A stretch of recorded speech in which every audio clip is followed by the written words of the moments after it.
Hey everybody, this is Dr. Hinson. I'm here with Dr. Steve Gangemi. He practices out in North Carolina. And you may have heard me refer to his SockDoc website. I may have referred several of you to his website to get more information on training and some of the techniques that we recommend to patients. So Dr. Gangemi, could you tell us a little bit about your practice? Yeah, I run a 100% sort of natural holistic based practice. So I do all hands-on natural type therapies, nutritional therapies and dietary changes, lifestyle changes on people, and obviously exercise modifications.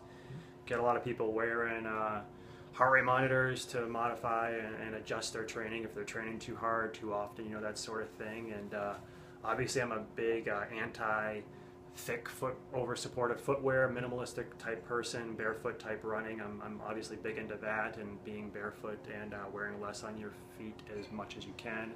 Big time anti-orthotics. I think they should be done away with for most people. And of course I'm that no stretch, stop stretching type doc, at least for static, those long type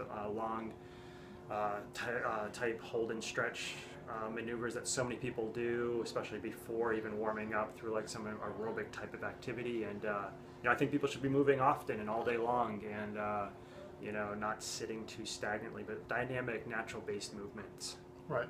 And so you've worked a lot with a lot of University of North Carolina athletes and some Duke athletes. Do you do any Duke athletes? Some of the cross-country people. Okay. But I wasn't sure if you were leaning more towards the Tar Heels or the Blue Devils, so I didn't know. UNC is much more accepting of natural therapies than Duke is the honest truth behind that, actually. Okay. Yeah. Okay. And so tell me what happens. What do you see whenever what are some of the common things you see, some of the common problems that are caused with stretching in general? Stretching pretty much for injuries, people don't, and by injuries I mean even someone who sort of has like a bad knee or a bad shoulder, say, oh, I got to stretch out my shoulder before I swing a golf club, or I gotta stretch my hamstrings out before I go for a run. So I would call that an injury, even though they might not, because most people think of an injury as like, oh, I can't actually do something. So what's happening is with stretching is people are always creating a lot of instability in an area by overstretching areas.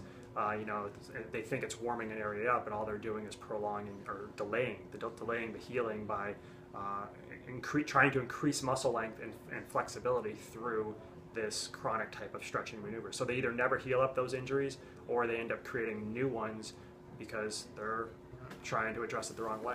Right. Well, thanks for taking some of the time and talking with us a little bit. Go to his website, sockdoc.com or drgangemi.com. And he's got just an encyclopedia of information there that you can, a lot of information that you'll find really helpful when it comes to not only different ailments, but also to answer some different questions you might have. And he goes a little bit more in depth as far as why you shouldn't stretch and why using a heart rate monitor is so helpful. And thanks so much for your time. Thanks for having me. Appreciate it.